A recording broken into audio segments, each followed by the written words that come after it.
This is Pawprint, an animal rescue community, episode 103. I'm Nancy Rhee. And I'm Harold Rhee. Today's guest is Rupert Fawcett, creator of the Off the Leash dog cartoon series and the On the Prowl cat cartoon series. I ended up receiving over 80 rejection letters from newspapers, magazines, and publishers. But the thing was, a lot of the rejection letters were very positive. They would say things like, "We liked these, but they're not right for us." So even though there were rejection letters, a lot of them were saying some quite positive things, and that encouraged me to keep going. Rupert Fawcett grew up in London, where he currently resides with his family. His Off the Leash cartoon series has over 848,000 Facebook followers.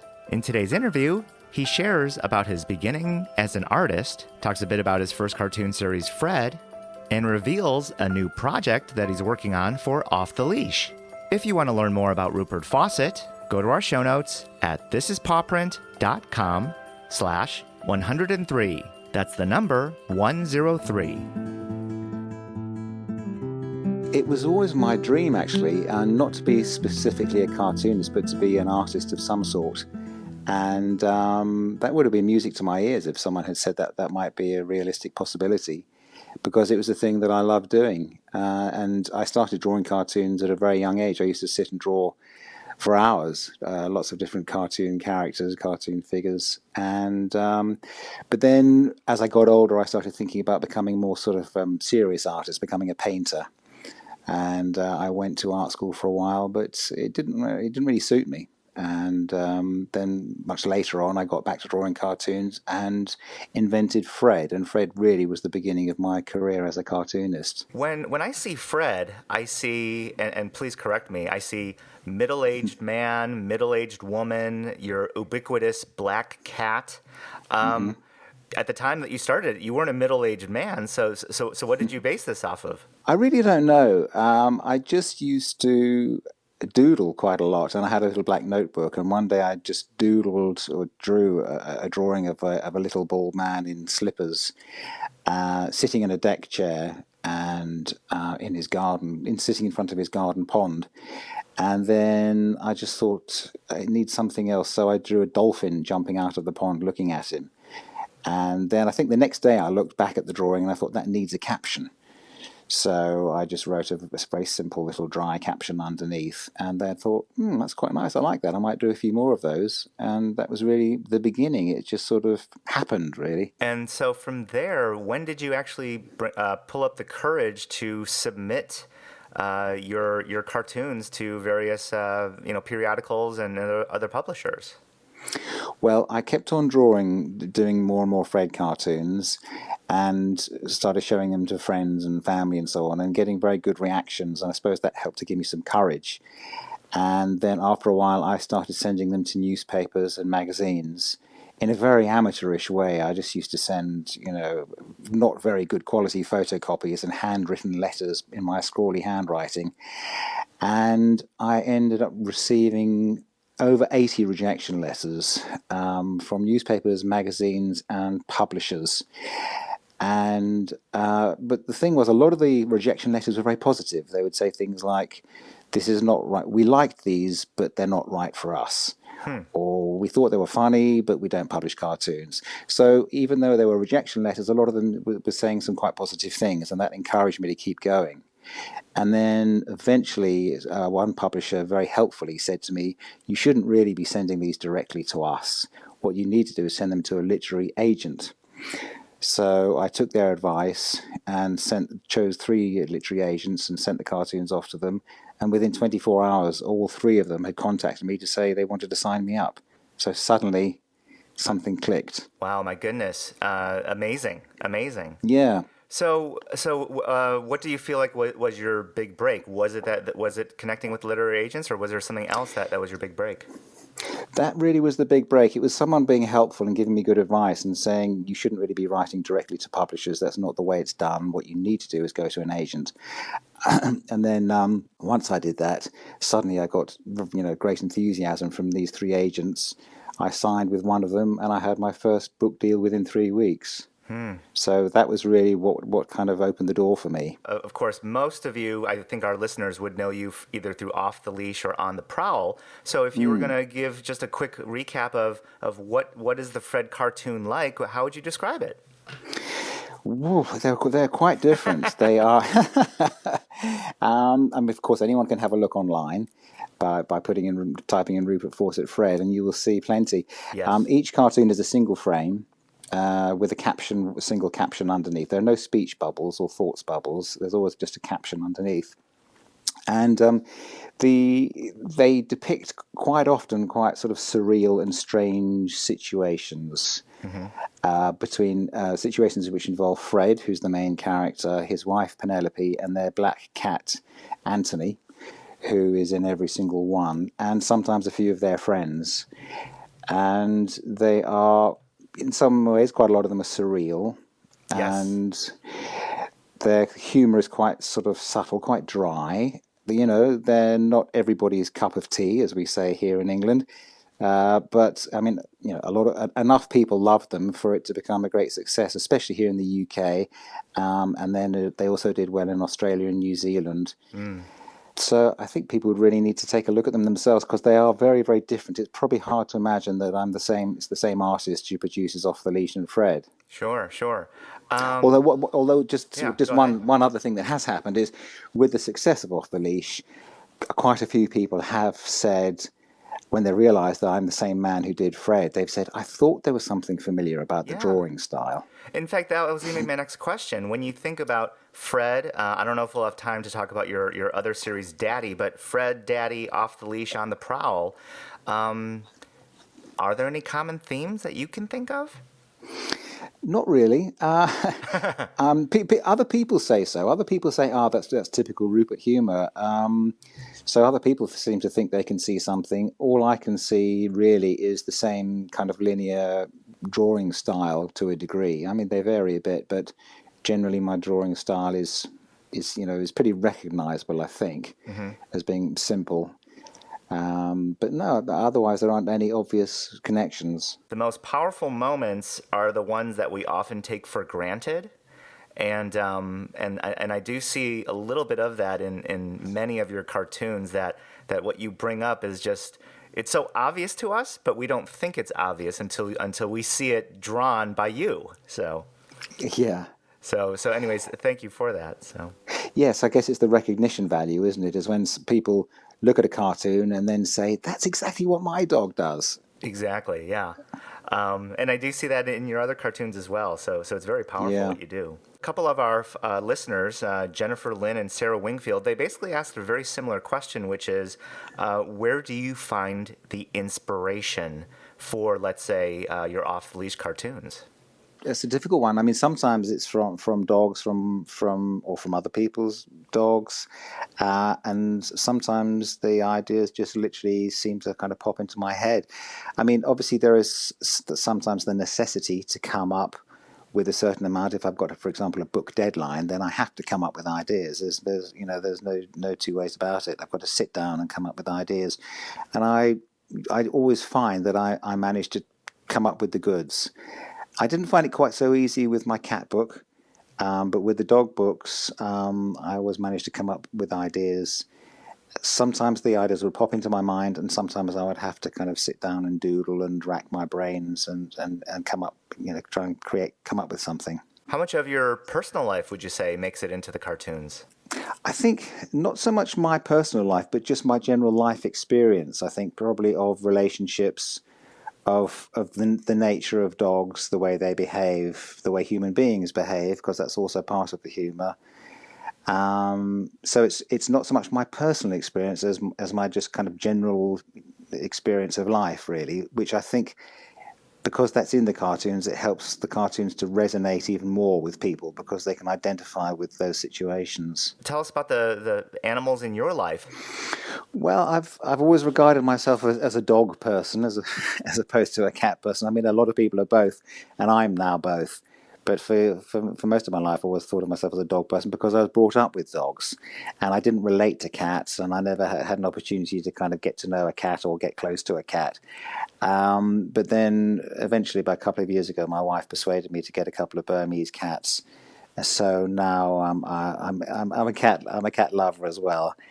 I think probably my first choice would always be dogs, to be honest. But I do love our cats in a different way. I saw a video this morning. I mean, one of your cats is quite athletic.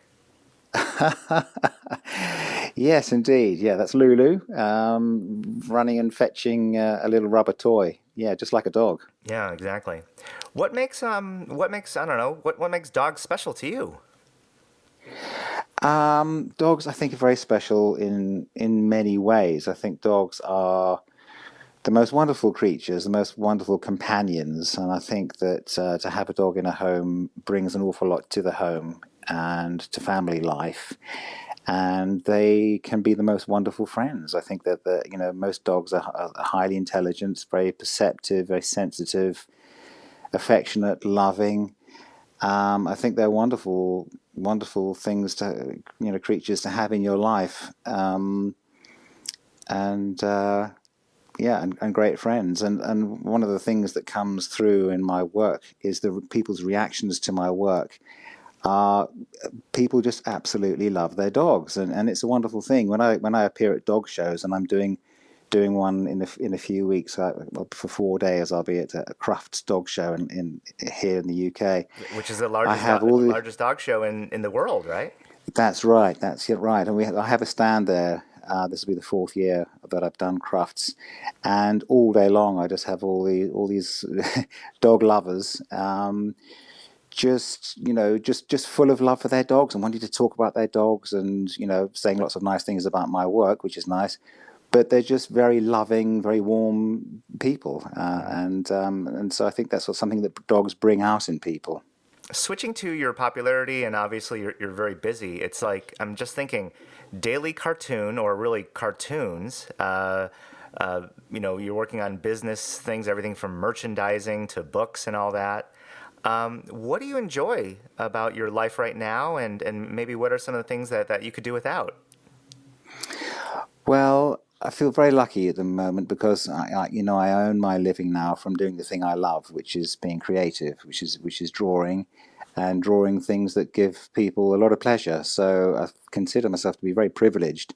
And what I try to do as far as possible is just stick to the creative side of things and leave the business side of things to other people. And my wife is quite involved in my work, and I have an agent. Well, I have 2 agents who do different things, and so I need to try and delegate to other people as much as I can, so that I can just focus on the creative side of things.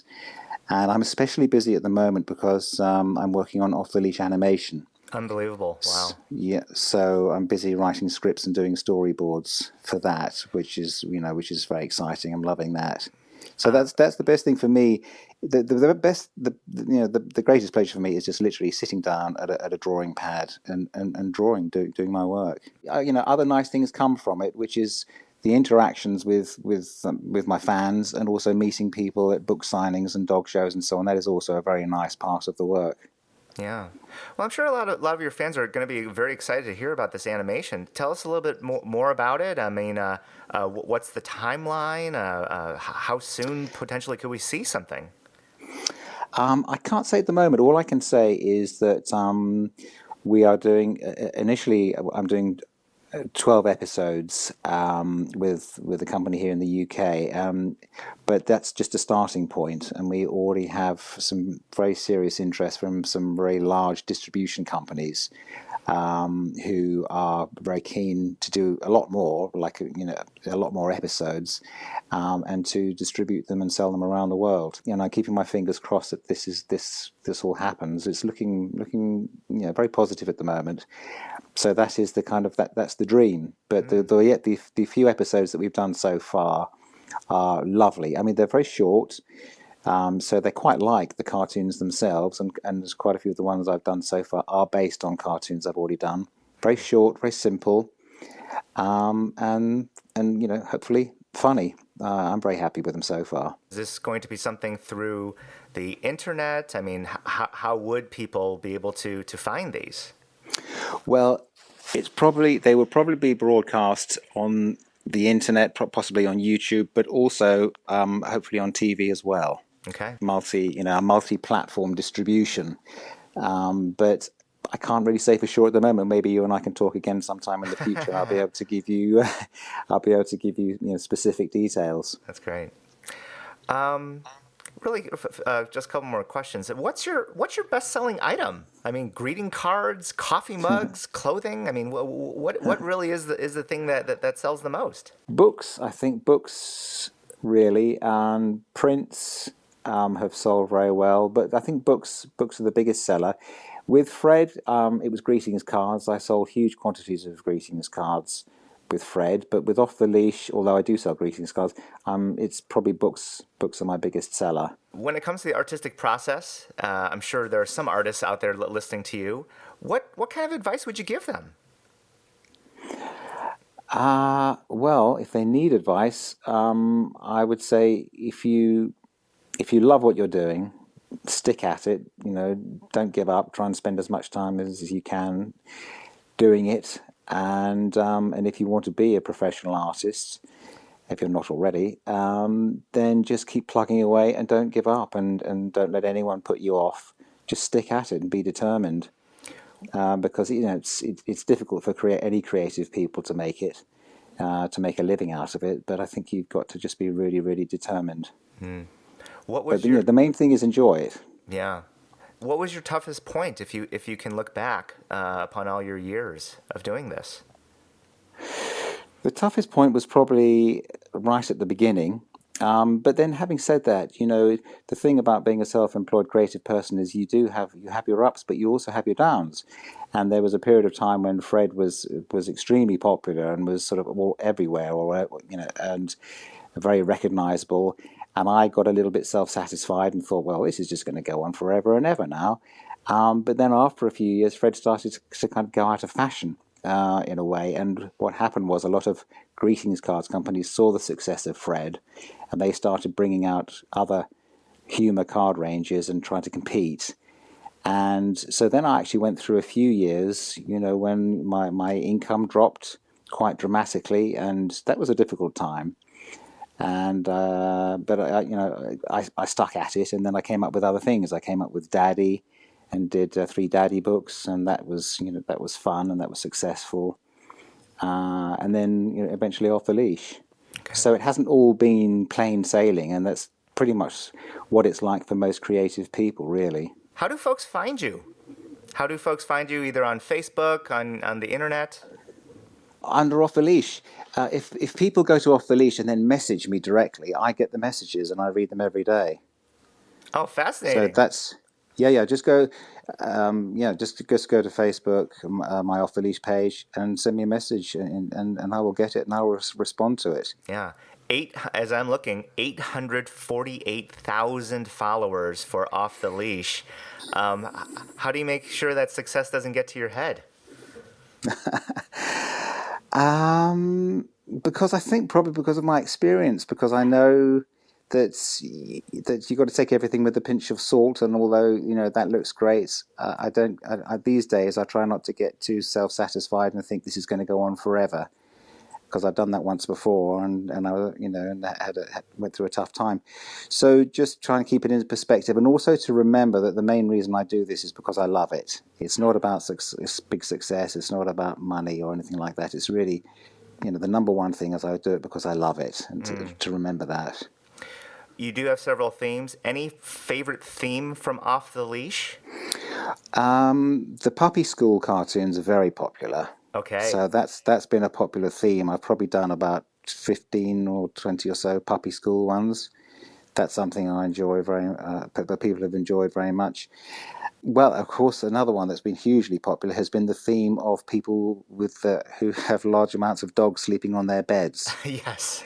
So whenever I publish a cartoon about that particular subject, I get sent hundreds and hundreds of photographs of people's beds covered with dogs. Yeah, no, I've seen it, and in fact, it's to me those are, I don't know why, those are the most memorable. I guess just because I can identify with it so closely. And that's what's nice about it, is that when I first started doing those ones of the dogs on the bed, people started writing me and saying, "So we're not alone. We're not the only ones that do this. That's great," And it was almost as if they were relieved to see that other people did that too. Just truly a community that you've built. How do you feel about being responsible for 848,000 people's lives? I feel really, really privileged and happy, because it's all about affection for dogs, and that's what's so nice about it. Is that all the messages I get, and I get thousands every week, are all full of love. They're all very warm and loving messages from people who absolutely love their dogs, and also, they say lots of very nice things about my work, which is very nice too. So I feel very, very happy to be part of it. And quite often people order cartoons from me. I do commissions for people. And whenever they receive them, they always write back and, thank me. And they often send me photographs of them once they've been framed. And some people even collect them, and they've got, 4 or 5 of my cartoons on their walls, and they send me photographs. They send me photographs of their dogs, and they send me lots of very, very warm, affectionate messages. So every day I'm thinking, wow, this is great. What a wonderful way to earn a living. It's really, really nice. One question that we like to ask of all our guests, since we're an animal rescue podcast, if you had a magic wand and you could do something to change the state of dogs and cats in shelters, what do you think you would do? I think I would probably inject lots of money into all the shelters and try and give all those wonderful volunteers as much financial support as I possibly could if I had that magic wand, because all the shelters that I hear from, and I get shelters and charities writing to me every week, are all short of money, desperately in need of money.